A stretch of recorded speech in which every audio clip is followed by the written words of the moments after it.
welcome back to Building a Fighter. My name is Dr. Austin Shane, sports chiropractor in Scottsdale, Arizona. With me, as always, badass strength coach in Denver, Colorado, Alex Friedman.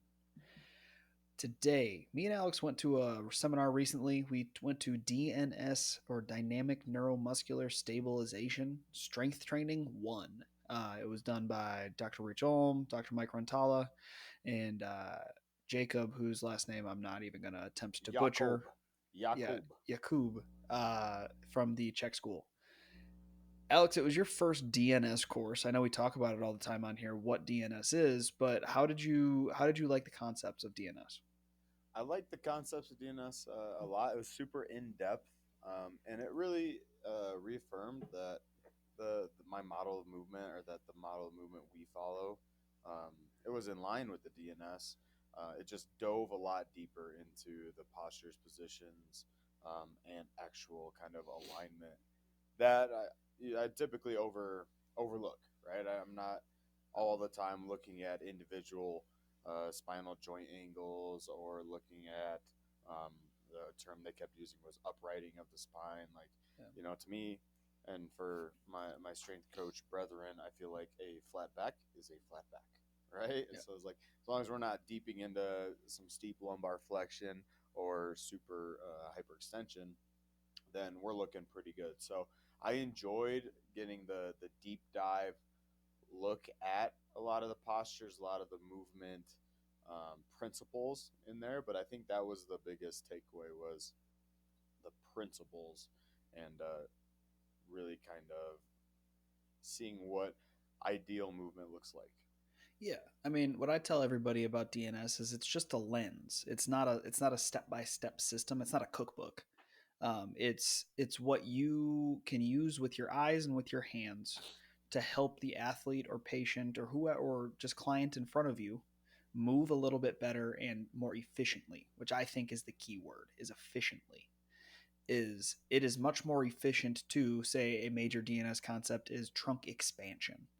It is a lot more efficient to stabilize your spine with trunk expansion than it is to ratchet your low back into hyperextension and use your outermost muscles to stabilize the spine. If that endurance or if that efficiency is going to carry over into sport, then that's going to have high yield in a sport like MMA, where you need to be as efficient as possible with your movements and as efficient as possible with your energy consumption.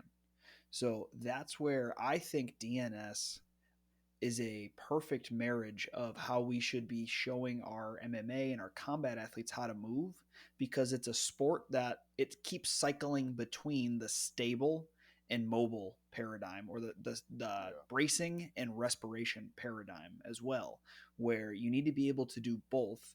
The only way to do both the best way possible is to be extremely efficient as both.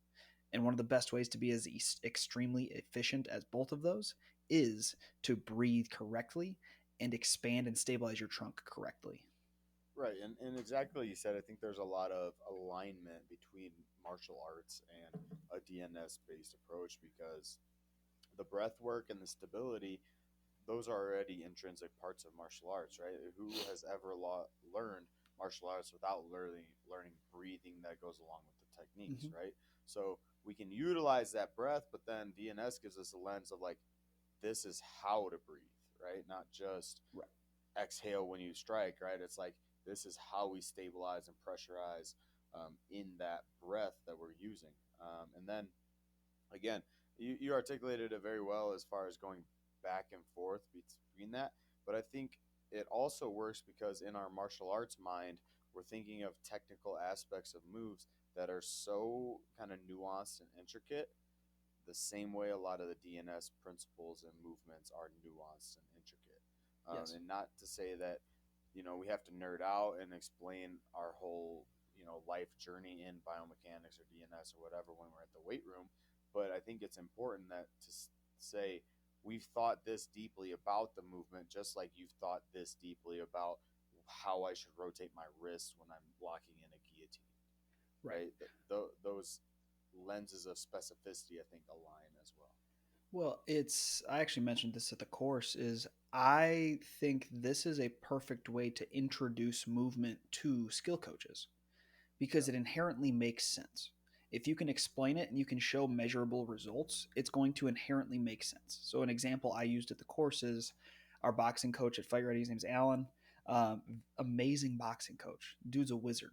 And he was inherently already stopping these athletes at end range of their punch and having them overload the isometric at end range to get stronger at the force transfer portion of the punch. Now, all I did was I came in there and I'm like, "Ooh, I really like that drill. Like, how can we make this better?" And I'm like, "Hey, Alan, do you care if I play around with this movement a little bit?" He was already doing it, and I'm like, "Yeah, sure." Or he said, "Yeah, sure." So I did my thing, and he was working with Bryce, one of my guys. Shout out to Bryce. Still has that big Bellator elbow over the top. Fantastic knockout. But he was in there, he was holding end range, but he was dipping into a little bit too much extension. He was squeezing everything together instead of expanding everything out in the low back. So I'm just like, hey, like, just follow my cues. I'm going to be hands on. What I need you to do is at this end range, instead of trying to suck everything in, push everything out. And then I just uprighted his low back, and that increased the output into Allen's hands by a good amount. So that right there, that buy-in, that immediate feedback shows the striking coach, oh, this shit makes sense. It shows the athlete, oh, this shit makes sense.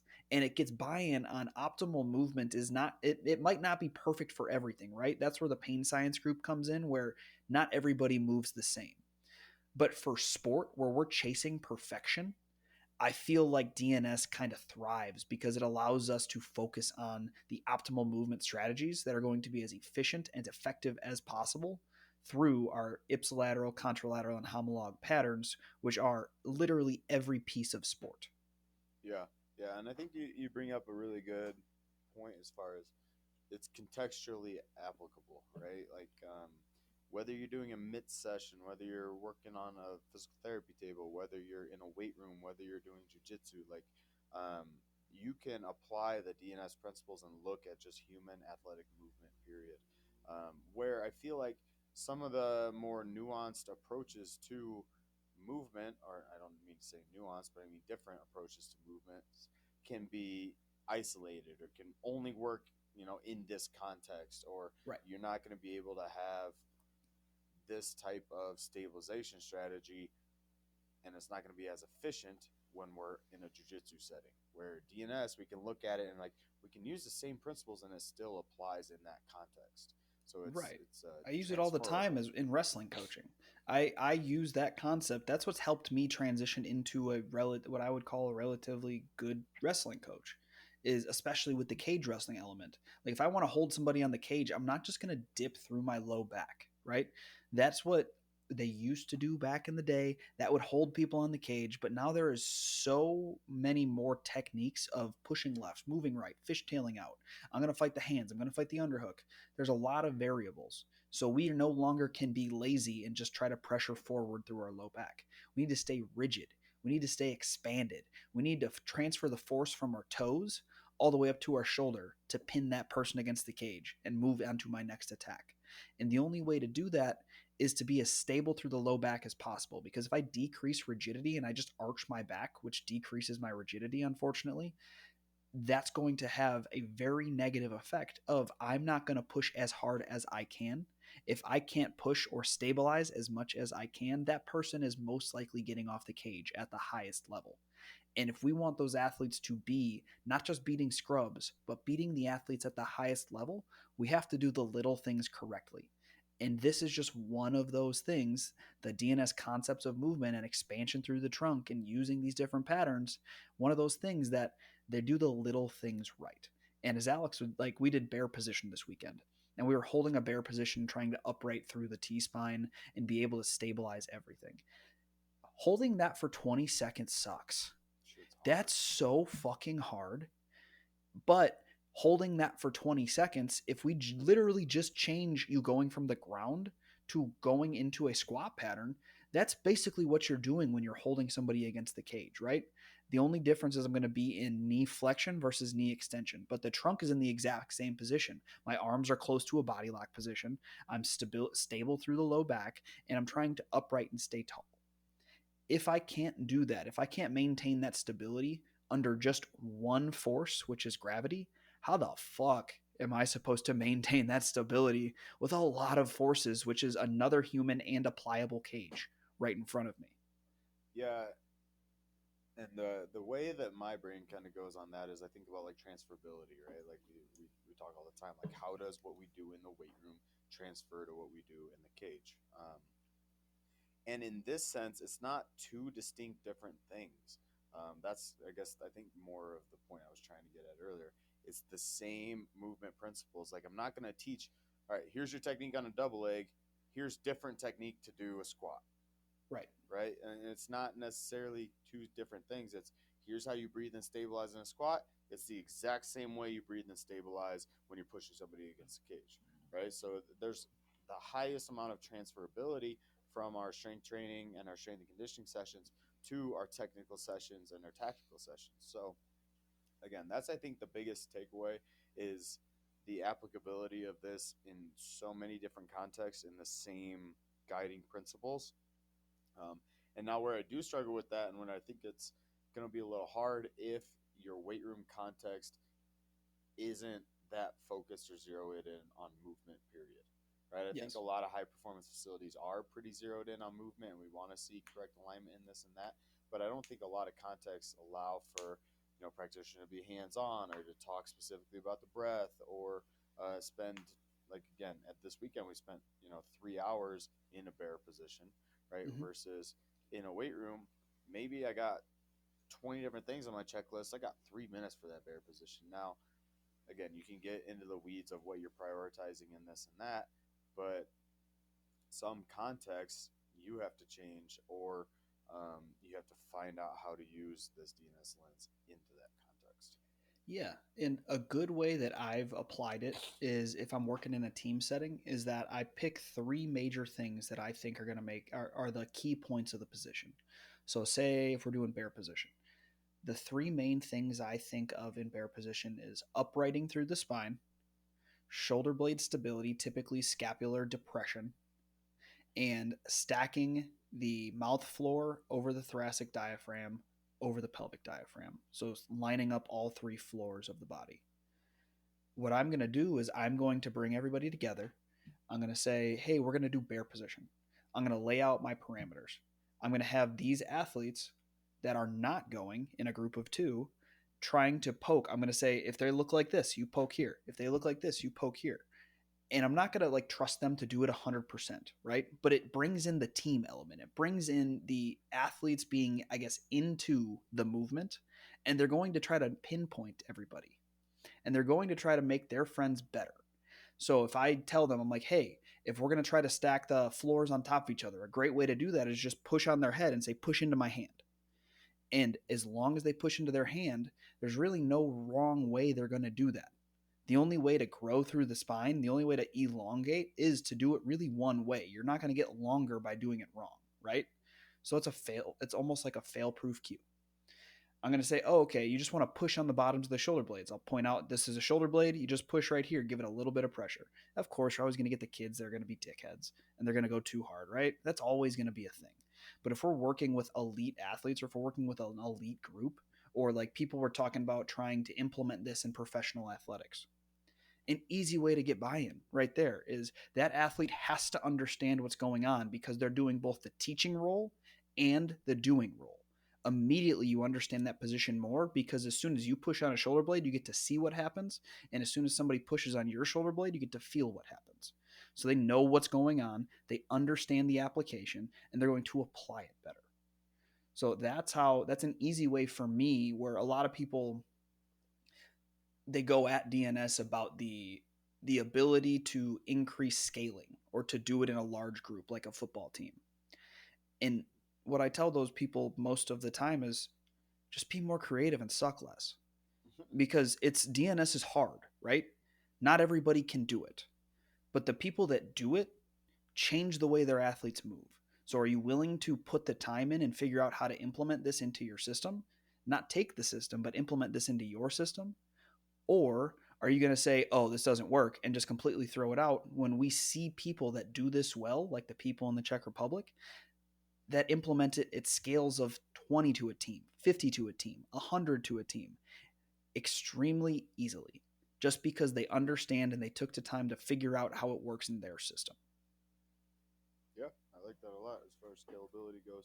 Um, Taking many DNS courses, Austin, kind of almost like revisiting a level one DNS course this weekend. What was one of your biggest takeaways? It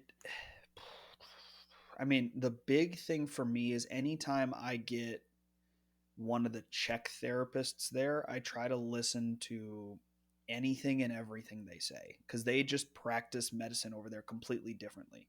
They have such a better exam than we do. They can pick up on the small fine-tuned details of the body better than we do because it's emphasized more in their education.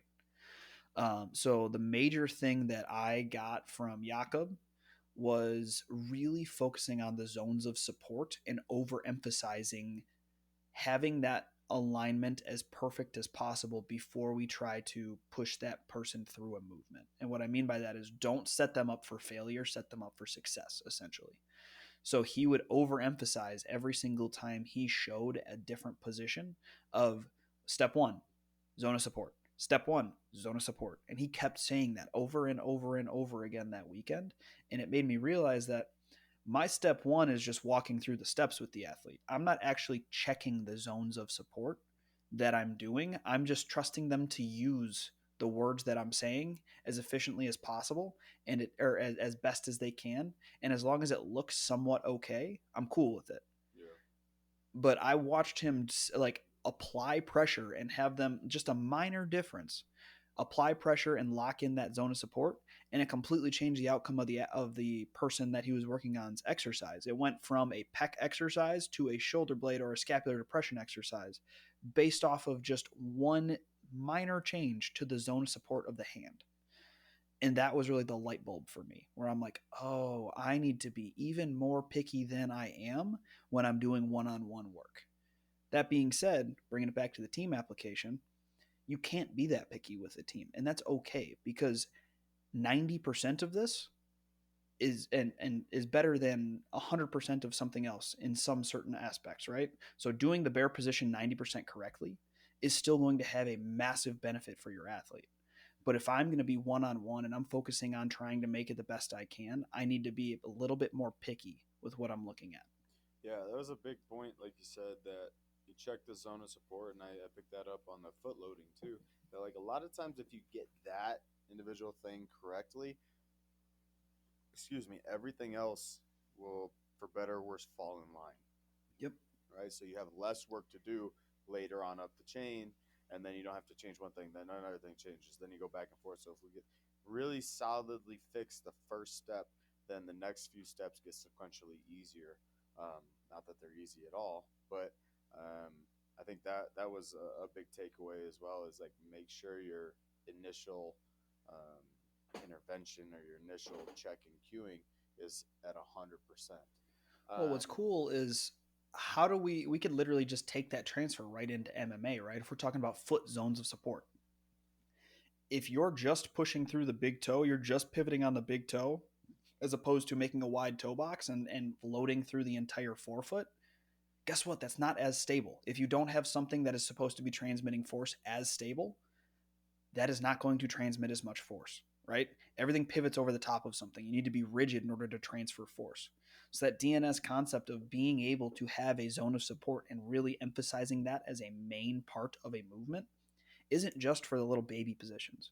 It transfers into your squat extremely heavily. If you watch somebody squat barefoot and they're not wearing cheater lifter shoes, it's completely different if they don't focus on the stability aspect of what they're doing and they don't focus on trying to spread their foot and increasing zone of support. If you watch somebody wrestle and they're like MMA wrestling barefoot and they try to push off and they're only pushing off through their big toe, they're not going to have as much power driving into that person as if they pushed off of a more stable forefoot, right? It's just not going to happen. Same with striking. If all you're doing is pivoting over a big toe and not pivoting over a forefoot and trying to stay stable through that, you're not going to transmit as much force. So this is one of those things that even though some techniques have been taught some way for forever, it makes a lot of sense to just take these different biomechanical advantages and try to apply them into what you're doing. And you don't have to do it immediately, right? You're not going to change your entire style right away. But if you start to do it right and you try to do it right a little bit more, not necessarily right, but efficient a little bit more, it can have a good benefit moving forward where the more reps you do, the more it's going to translate. Right, and as you said before too, the downside of this is it takes so long to get from learning movement patterns to applying them in an MMA setting, Yes. right? Because it's essentially relearning motor patterns, right? And it takes Mm-hmm. a long time to either correct or change like neurology in your body. So I've been taught to shoot a single leg this way, and then I get really good at that thing. Now I'm going to teach you a little bit different, but not that different. But you Right. have to be consciously competent or consciously incompetent every time you do it. It takes a while to build up and kind of relearn that pattern or reestablish it.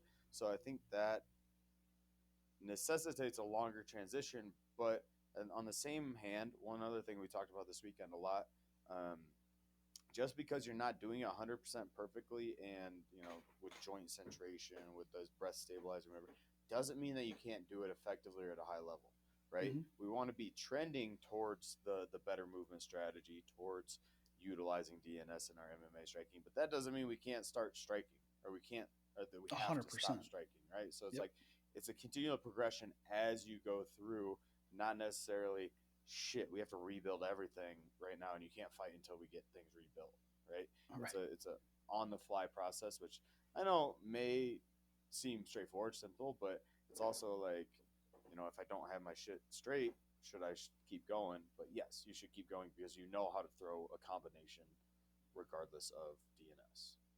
Right. I mean, I feel like this is one of those courses where people can take it too far.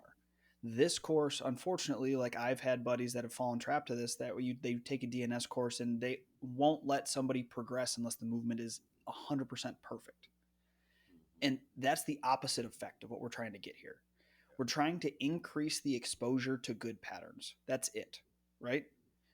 If I try to push it past where everything has to be perfect at all points in time, that's not athletics and that's not MMA. Right. MMA is a clusterfuck. That's the best way I can describe this sport, is a clusterfuck. And I think an the individual only movement way that for sure. yeah, and the only way that I want my athletes to move is efficient. I'm going to try to push them towards the path of what I think is the most efficient as possible, but I'm not going to stop them from going to wrestling just because they're driving through their big toe or they're arching their low back. I am going to say something in the right context. So as long as we're not in camp and as long as we're not close to a fight, I'll probably say something if I go to wrestling practice and be like, hey, let's focus on this. Just stop. Let's do some breathing here. Let's make it an isometric movement. Train this stability pattern because the more breaths you take, that's just reps. And then from there, try to do it a little bit better. But that doesn't mean I am going to completely uproot everything they've learned since they were fucking 6 years old if they were an Olympic wrestler, because that's going to get zero buy in. That is going to make an athlete say, you don't know what the fuck you're talking about because I went to the Olympics for this shit. Yeah, right. Absolutely. And then you come off as arrogant, and then you don't create a good relationship. Um, but I kind of wanted to pivot. We just talked about how long it takes to apply something to or apply the DNS principles into striking. I want to talk about something that we really hit on this weekend that I think happens, naturally or happens a little bit more fluidly as we specifically grapple, but I think in MMA period, is we talked about our stabilization through our breath and stabilizing as much as we can, but as little as we need to, Yep. right? And so you're kind of matching pressure with the force that you need to create there. I think this happens so automatically when you wrestle, right? You meet the opposing force of the opponent Mm-hmm. with how much you need to stabilize and brace, and then you're in a split second onto the next position where you need to stabilize an appropriate amount, and then you're on to the next position where you need to stabilize an appropriate amount, and then we get points scored on you or points you score when somebody surprises somebody, right? When we hit a 3-shot fake, or we set something up into a big throw. When I surprise you and you're not as stable as you need to be, that's when I'm going to score and get the advantage. So I see that principle of stabilizing just enough happen constantly throughout a wrestling match or constantly throughout a grappling exchange. Well, I think the ability to trade off respiration rate and bracing intensity is the most valuable skill that a movement professional, strength conditioning, or healthcare can impart into an athlete. I think that is the number one key determinant in gassing out is if you over brace, if you're hulky and you just make your every movement you do is labored, that takes a lot of energy. And Yep. if you can't brace it all, you're going to have zero pop and zero power to transmit any force through the opponent in front of you. You might have the best gas take in the world. You might not get tired at all. But guess what? You didn't win that fight because you weren't able to transmit any of the force you generated through the opponent. And being able to cycle or to toggle between the two and getting the right percent of bracing is an extremely crucial strategy to going up and up and up the ladder, especially when you go from 3 round fights to 5 round fights. Well, and you said it there too. What affects the bracing ability is the breath rate, right? What accelerates or decelerates your breath rate, your nervous system, right? Mm-hmm. Going into the fight, there's so many different nerves, mentalities, nerves going on. If you're, again, and this is why sparring in the cage I think is so valuable, because the more you get familiarized with the cage, the less you're jacked up and sympathetic in your nervous system, the more calm your breath rate can be, the more you have, a little bit of, subconscious or conscious control over your bracing strategies, Yep. right? So that's what I see when I watch sparring, and we like to think of like, is this guy in good shape? Did he gas out in his sparring rounds? It's like 90, maybe 90's a lot, but 90% of the time, it's because they're too adrenaline focused and jacked up. It's not Yep. because they're out of shape. It's not because they haven't put the work in. It's because their nervous system is running like hell. Breath rate can't keep up. Bracing strategies are all over the place. Gassed out. Yep. And I mean, it's, I feel like that's one of those balancing acts, just like respiration rate and bracing intensity, where you want that athlete to be jacked up to go into the fight, but you don't want them to be too jacked up or to be too fight or flight that they just have an adrenaline dump right when they get in there, right? You want them to be ready because no matter what, you're still getting into a fight. That's the first word or fight of fight or flight. Yeah. But you don't want them to be so far down in the spectrum that they just gas, right? Or they just shut down essentially. So this is where the breath work and this is where the I like when my athletes do DNS movements as a part of their warm up. I think it's one of the stupid little baby positions that everybody laughs at but work extremely well. This is where they have their best benefits is doing it as a flow instead of like a yoga flow, doing a DNS flow in movements that they're extremely competent with for 5 to 8 minutes and just flowing through the different patterns and focusing on their breath as they go.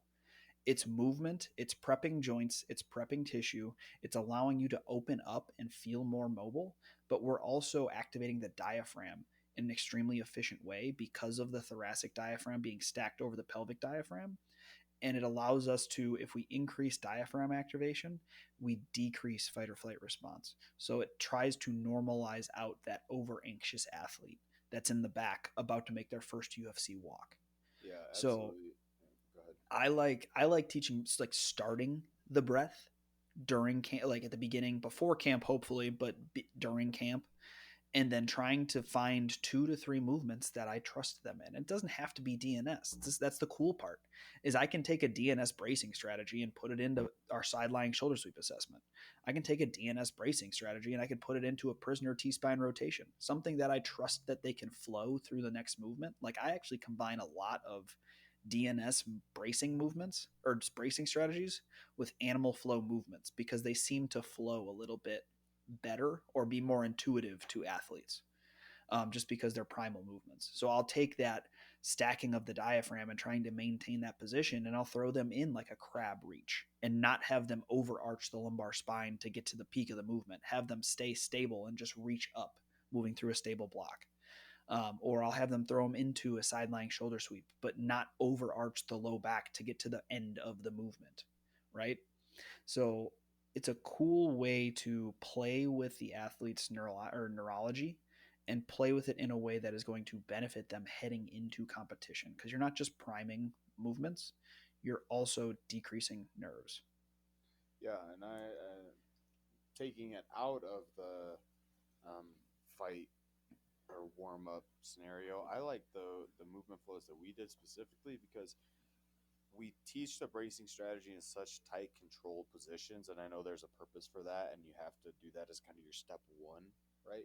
But it allows you to feel the bracing strategy as you go through those like transitional periods, and like Mm-hmm. you feel your core and your breath and your diaphragm be really that solid block, or that glue that sticks stability in the middle of, like, for instance, we went from like a bear position and then we sat back into like a low squat without changing our diaphragm position or from like our neck to our hips, right? We were bracing and breathing in a correct fashion, hopefully.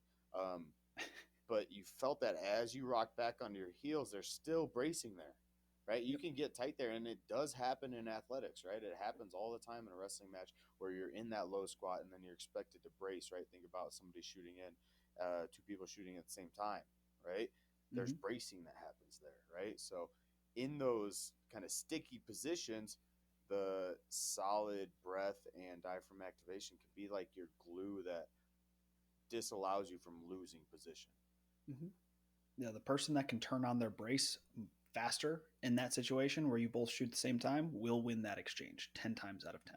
Or even keeps their brace in the aftermath of that, Yep. right? Because as soon as you collide and you both shoot at the same time, so whoever can activate a harder, better brace, right? And then the reaction movement, if I stay braced versus the other person losing position, I'm more likely going to win. Yeah. So we talked about this in a whole podcast, but something that Rich talks about in this course specifically, and where I got the concept originally, was functional capacity. Alex, what's functional capacity for the people that didn't listen to our podcast on it? It's how long you can correctly maintain. It's going to sound super strength coachy. Your form as you lift, right? How long can you efficiently keep moving through? So it's your maximum efficient threshold, Yep. right? So, example, if we're doing a trap bar deadlift, and let's say I'm doing it with 225 on the bar, I get to rep, 16, 17, right? I can still pick the weight up, but maybe I start to change how I'm doing that, right?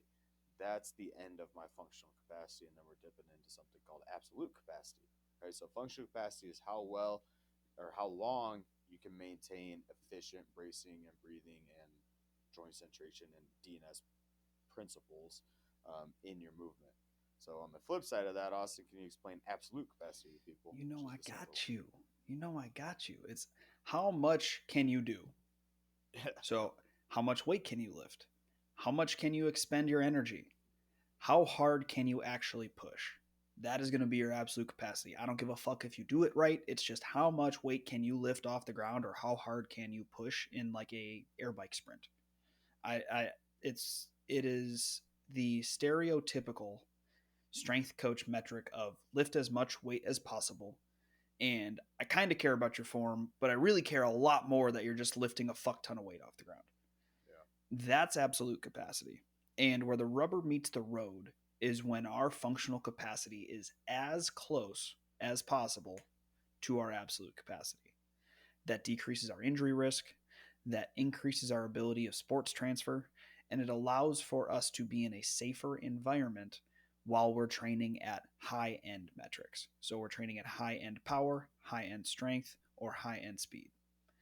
Right. Um, And I think functional capacity is super important to train, right? Because as a strength coach, I'm looking at performance metrics and outputs, mhm. right?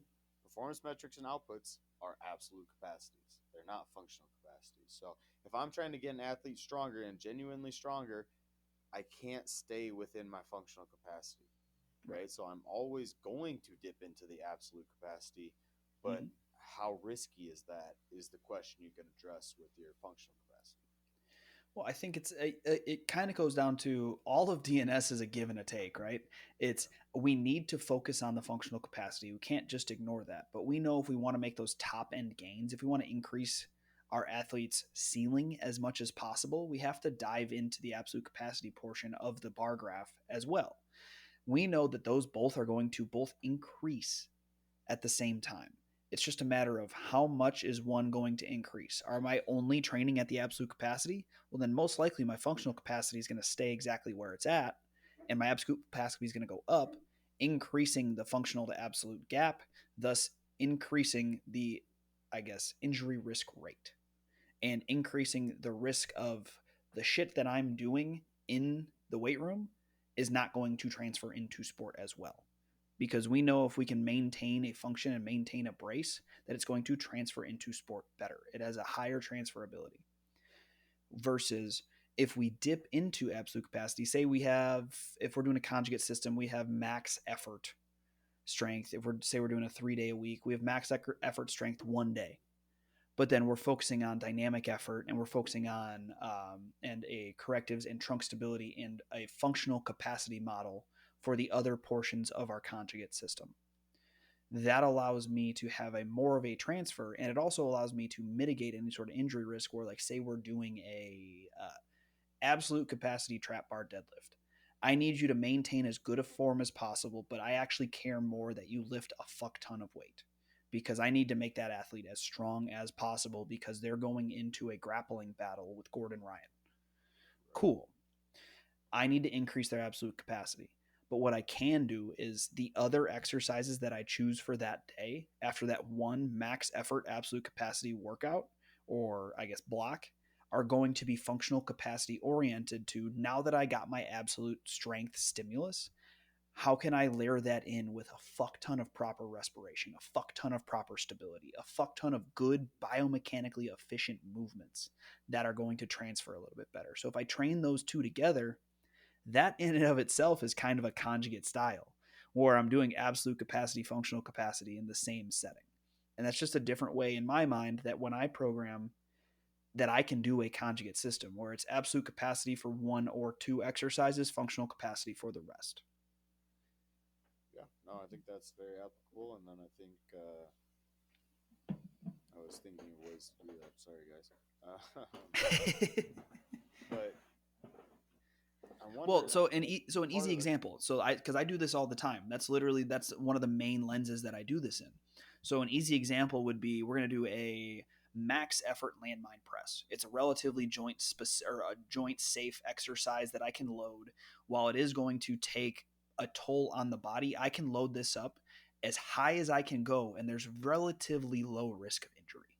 Okay, so we'll do absolute capacity of our landmine presses. And while I want them to maintain proper trunk stability and proper positioning, I need them to get as much weight up on that bar as possible.